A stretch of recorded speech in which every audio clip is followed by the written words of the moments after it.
I sure hope you clean your ears this morning.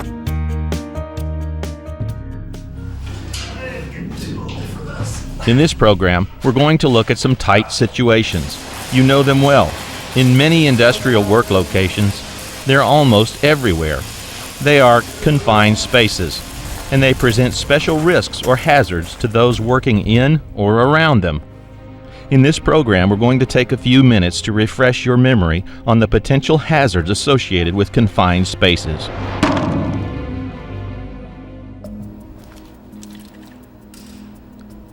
In this first section, we will define and identify elements of a confined space.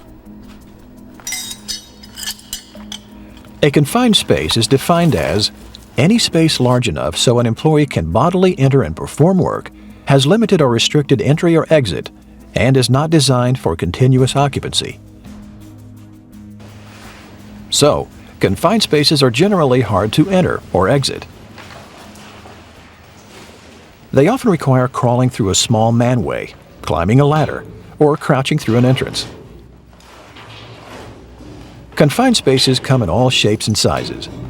To be classified a confined space, there must be enough room for a person to get inside and work. If you have to crawl, climb, or wiggle to get in and work, it's a confined space. Most confined spaces do not have natural ventilation, and therefore must be artificially ventilated when preparing for entry. And remember this, any pit or ditch more than 4 feet deep is also considered a confined space. Under certain circumstances, an open pit can be just as hazardous as a small tank or storage vessel, especially when working in or around hazardous gases which might collect in a low space. Confined spaces are designed to process or hold materials, not have people in them. That is why confined spaces are defined as not being designed for continuous human occupation. What? A confined space requires an entry permit if the following elements exist. There is not enough oxygen in the confined space for unassisted breathing. Has had or will contain material that is flammable or harmful to breathe. Contains material that can engulf a person. Has sloping floors and walls that could cause someone to slip and become trapped. Has other hazards, such as an electrical source, inside the confined space. Okay, that completes the first section, but let's keep going.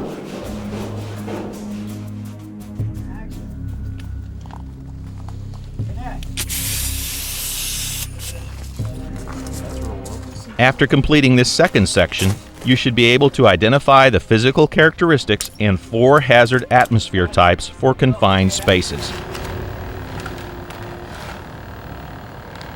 Confined spaces have limited entry and exit, are not designed for continuous occupation, may contain a hazardous atmosphere or hazardous materials, and might not have enough natural ventilation to sustain a normal atmosphere. The physical characteristics and atmosphere of a confined space should be assessed before entry. The physical characteristics of a confined space include many things. For instance, where's the space located? What's going on nearby that could affect your work? Are there obstacles and limitations to getting into and out of the space? What? Also, consider the actual structure of the confined space. How big is it? What's it made of? Does the space have flooring and walls that slope and could cause you problems? What is the condition of the walls, floor, and ceiling? Are there electrical sources and wires that could get in the way or be an ignition source? The atmosphere of a confined space must be tested before entry, and then monitored continuously while work is performed in the space. The normal atmosphere is made up of approximately 21% oxygen and 79% nitrogen. Every effort should be made to maintain the confined space atmosphere at these levels, including properly isolating, purging, and ventilating the space. The 4 most common conditions for hazardous confined space atmospheres are flammable and explosive, toxic, irritant or corrosive, and asphyxiating. Each type of hazardous atmosphere requires specific procedures for normalizing. In some cases, the atmosphere cannot be normalized and air-supplied respiratory protection is necessary for entry. Never enter a confined space before the atmosphere is tested and, if possible, normalized. Let's look at normalizing next.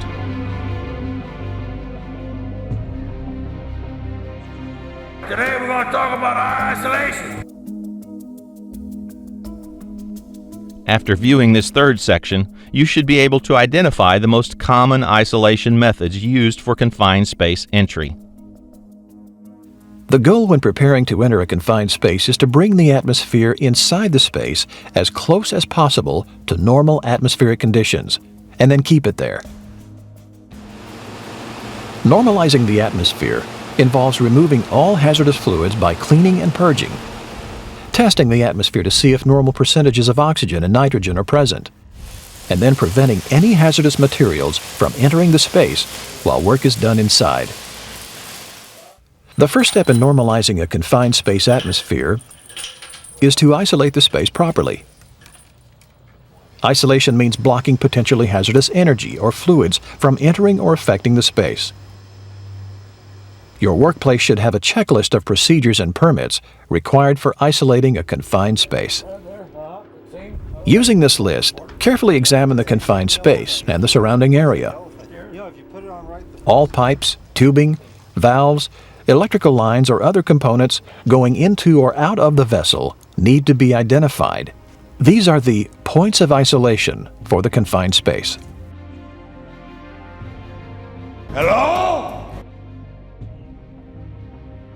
Hello? This checklist is used as reference when preparing to enter a confined space. It lists all the procedures, permits, and tests needed for safe entry, as well as required personnel and safety equipment. All pipes leading into and out of the confined space should be blinded. Blinding is the insertion of a metal plate between pipe flanges to prevent flow.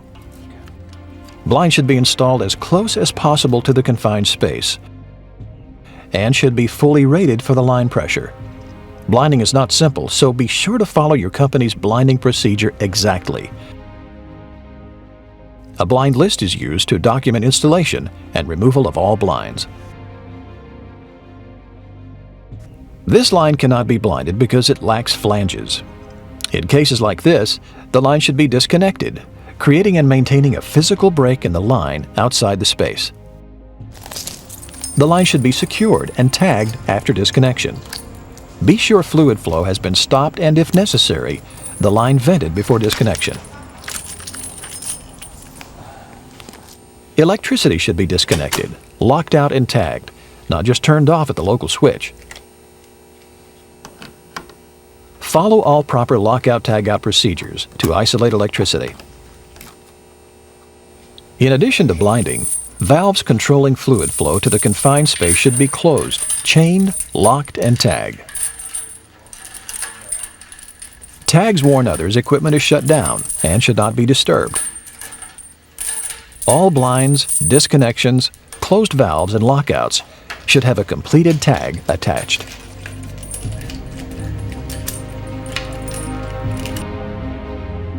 I sure hope you were paying attention!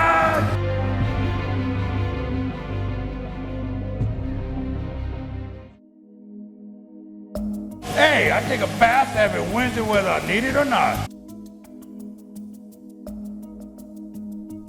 After viewing this fourth section, you should be able to identify proper ways to clean and purge a confined space for entry. This vessel is being prepared for entry. Looking at our confined space entry checklist, we see the next step is to clean and purge the vessel. Cleaning the vessel ensures there are no particles, sludge, or other deposits that can give off harmful vapors or create slip hazards. Purging means removing all harmful vapors, gases, and contaminants from the confined space. Cleaning and purging should be done before entering a permit-required confined space that does not have a normalized atmosphere. There are various ways to do cleaning and purging. Follow your company procedures. Hot or cold water can be used to flush the vessel, and in some applications, steam may be used. When necessary, a soap solution can be used to clean the interior. Specific cleaning and purging procedures should be available for all permit-required confined spaces. Be sure to follow these procedures exactly. All fluids involved in the cleaning process must be disposed of in an environmentally safe and legal manner. Any harmful vapors that are in the vessel should be safely vented. Never start a purge without first verifying the contents of the atmosphere with the proper meters. Inert gases can be pumped in to purge the vessel. Inert gases like nitrogen do not easily react to other chemicals and elements. Inert gases should be closely monitored since most are asphyxiates and displace the oxygen in the confined space atmosphere. Nitrogen, for example, can create a hazardous atmosphere if not used properly. Personnel should always be alerted to the use of inert gas during a purge. Fresh air can also be introduced, but only when there is no chance of creating an explosive atmosphere. Some substances such as ferrous oxide, ferrous sulfate, and iron sulfide can spontaneously ignite when exposed to air. These sediments need to be sprayed with water in order to slow down the oxidation process.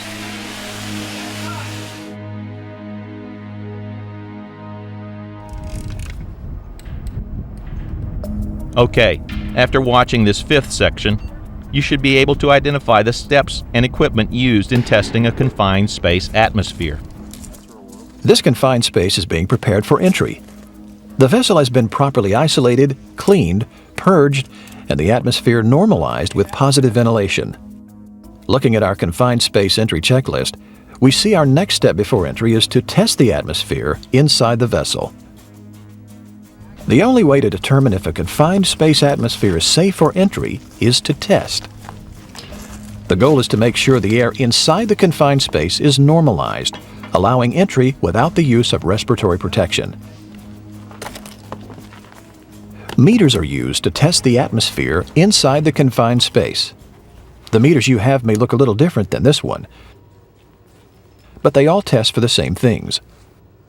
All meters must be calibrated before use. Follow the manufacturer's instructions for calibration. This is an all-in-one meter with sensors for measuring various atmospheric elements. The sensors on this meter measure oxygen, combustibles, and toxic gases. This is also the order for testing the atmosphere. There may be additional tests required depending on local conditions. Remember, the goal is for there to be enough oxygen present to enter the confined space without respiratory protection. The oxygen level should be at least 21% and should never fall below 21%. The results of the oxygen test should be entered on the work permit. The atmosphere in the confined space needs to be tested for combustibles, which are measured in terms of LEL, or lower explosive limit. Combustible vapors should normally be 0% LEL. To ensure an accurate LEL reading, always check oxygen levels first before testing for LEL. The results of the combustible materials test should be recorded on the appropriate permit. The atmosphere inside the confined space needs to be tested for toxic gases. Any toxic gas present should be below the threshold limit value, referred to as TLV, or be below permissible exposure level, referred to as PEL. The TLV and PEL for each type of toxic gas can be checked against current charts found in published OSHA regulations and publications, like the threshold limit values and biological exposure indices. The results of the toxic gas test should be entered on the work permit and/or confined space entry permit. Toxic gas tests are conducted after testing for oxygen levels and the presence of combustibles. If there are or have been toxic gases present in the space, The first person entering must wear an air-supplied respirator, even if the space has been cleaned, purged, and vented, and even if meter readings at the entrance indicate a normal atmosphere.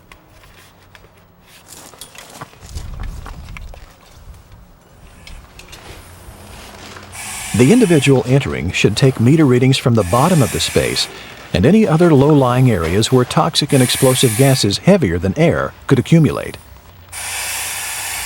Only someone wearing an air-supplied respirator can enter the confined space until the atmosphere has been proven safe. After testing the atmosphere for oxygen, combustibles, and toxic gases, other tests may be necessary depending on local conditions. Another test might be for NORM, naturally occurring radioactive materials, with the results of the test being recorded on the permit.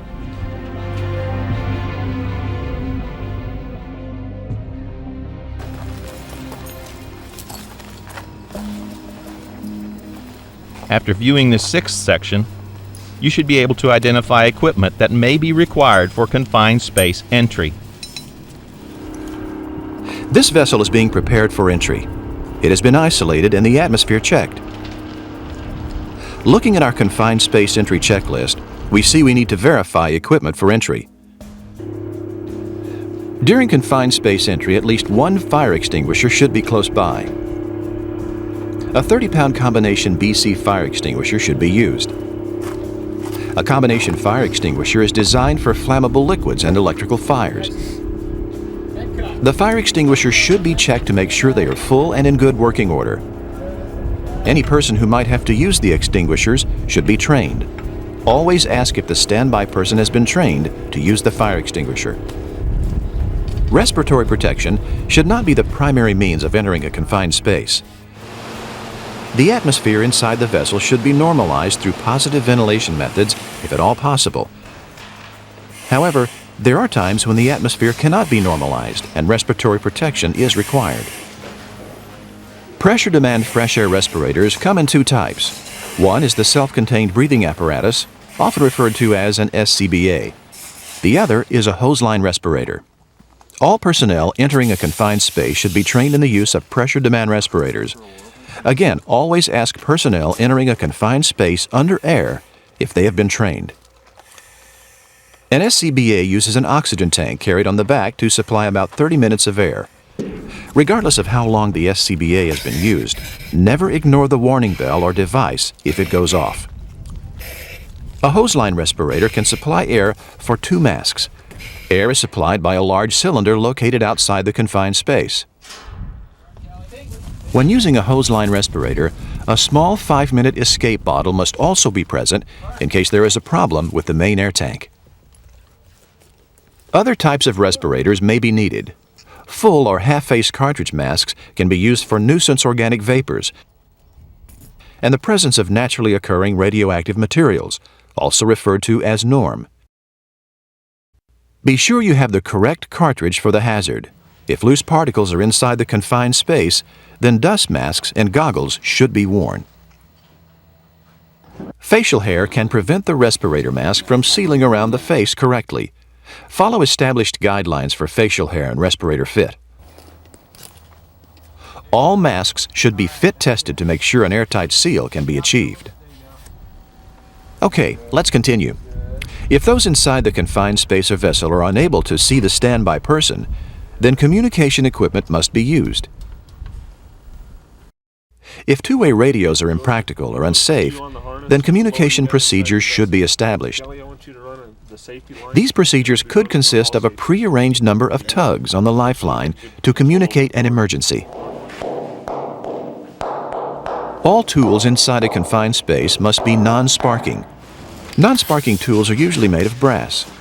All electrical tools should be explosion-proof and should be checked regularly for bad wiring, cracks, and burrs. Pneumatically driven tools should be used whenever possible. Lighting instruments should be bright enough to see inside the confined space and be safe for the known atmosphere. Only lights with ground fault interrupters are approved for use. A full body harness with an attached lifeline should be worn anytime someone enters a permit-required confined space. The harness, lifeline, and hook should be inspected for wear and tear before each use. The lifeline is attached to the harness by a locking spring hook, carabiner, or a figure-8 knot.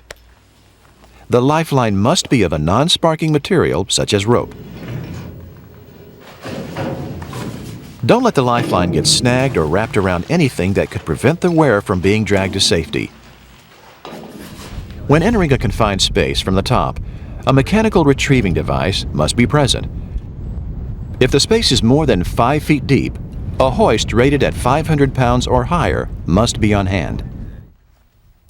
Safety glasses, gloves, and a hard hat should be worn while inside a confined space. Additional protective clothing such as goggles, rain gear, mask, and rubber boots should be worn if skin irritants are present.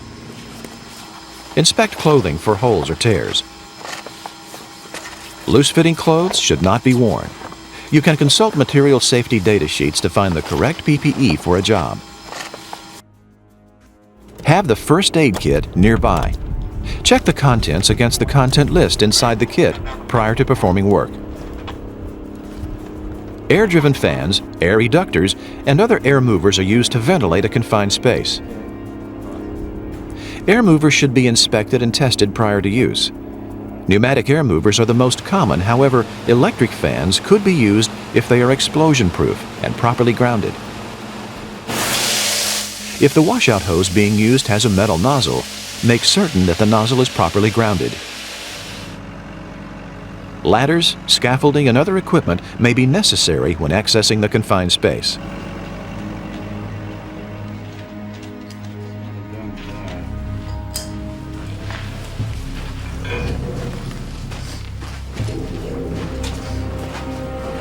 Okay, after watching this section, you should be able to list the responsibilities and qualifications for confined space entry standby personnel.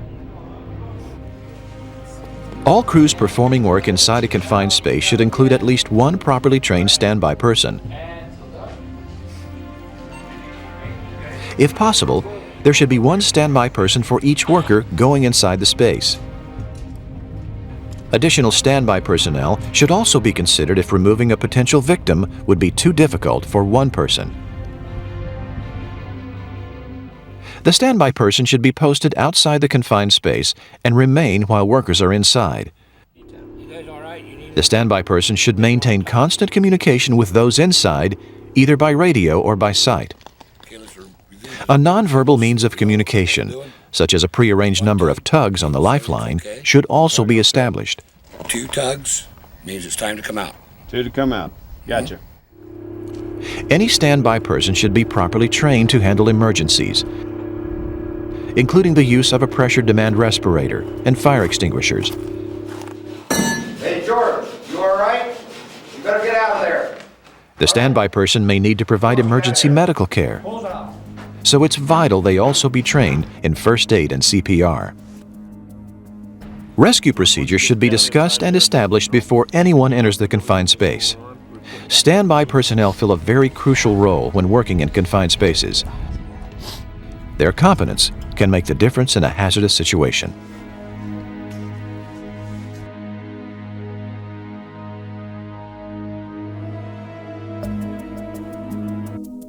In this section, we will identify the key elements of a confined space entry checklist.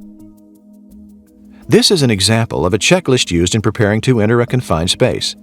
Your supervisor or company representative can provide you with this checklist. Use the checklist as a detailed guide when preparing for confined space entry. Then, double-check all items on the list before sending someone inside.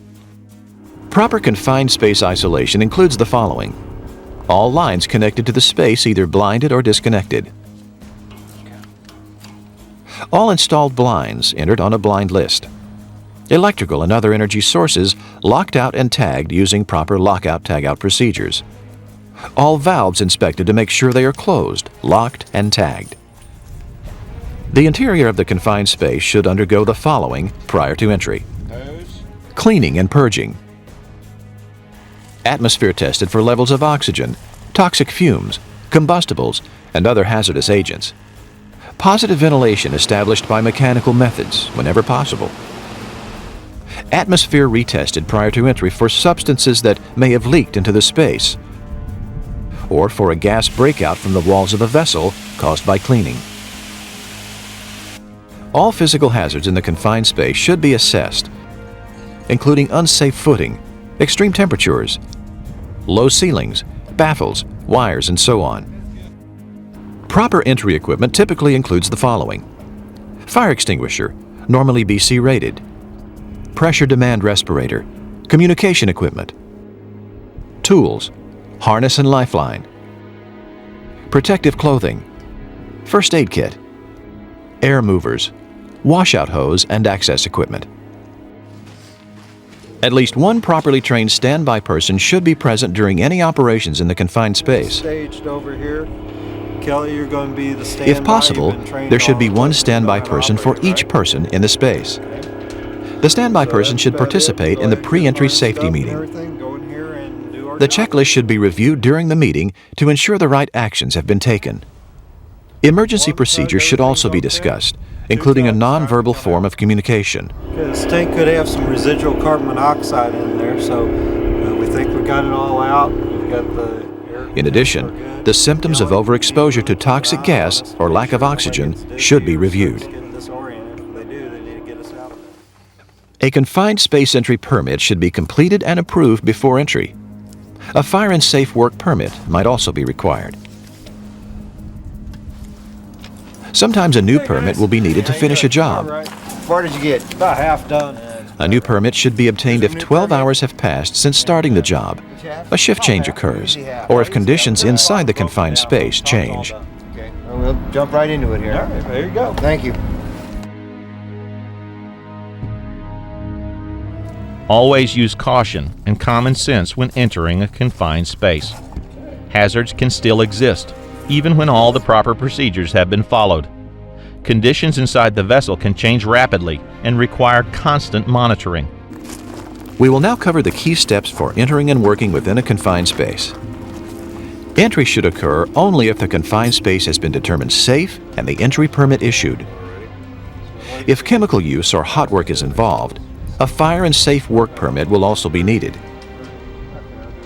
All permits should be posted in full view of anyone entering the vessel. When preparing to enter, make sure the area around the entryway is kept clear of any obstacles that could get in the way of a quick exit. Retest the confined space atmosphere immediately before entering.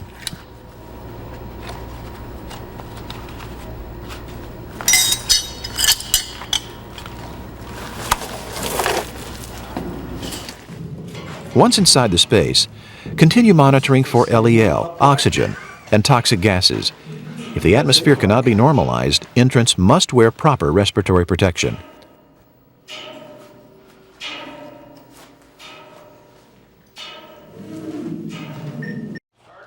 There are certain limitations while working in a confined space. If hot work is being performed, the LEL meter reading should be 0 at all times and the space constantly ventilated. If LEL readings rise above 0 during hot work, stop the hot work immediately. If using chemicals, refer to the MSDS to see if additional PPE is needed. Note chemical usage and PPE requirements on the confined space entry permit. Workers should always be prepared to evacuate quickly from a confined space.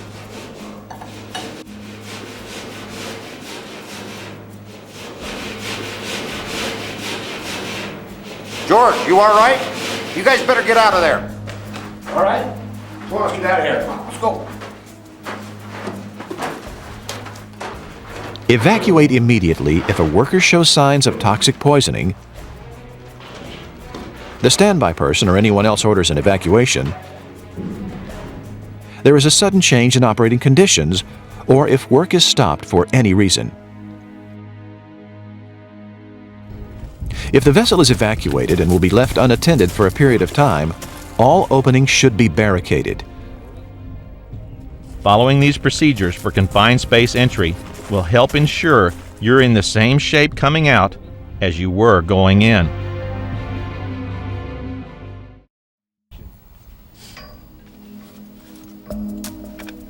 let's look at the key steps for restoring a confined space when work is complete. Restoring a confined space to operation is just as important as preparing for entry. Improper restoration could lead to damaged equipment or an upset in operations. The same checklist used to prepare for entry can be used in reverse order to restore a confined space to operation. When the job is complete, all materials, equipment, and tools in the confined space should be removed. The person in charge should inspect the space to ensure all equipment and personnel are out of the space. When the job is finished and personnel and equipment are out of the space, all permits should be voided. Any permanent changes made to the confined space should be recorded and given to the person in charge. All other management of change procedures should also be followed. The confined space and area around it should be restored to proper operating condition. After all materials, equipment, and personnel are cleared, the entryway should be closed and sealed. Use the blind list to make sure all installed blinds and tags are removed. Also, use the list when removing lockout/tagout materials. Restore all valves, gauges, and circuit breakers to their original positions. Be sure to use the proper sequence when returning such equipment to operation. Any materials used or stored during the operation should be replaced or processed. In addition, tools and equipment need to be put away and the work area cleaned. Once the space has been restored and all items put away, return the confined space to service following standard startup procedures, including purging vessels per company standards. Okay, we got the job done here on the vessel. We got the valve fixed. A completion meeting should then be held. All personnel who made the entry should be involved, and the meeting should be documented.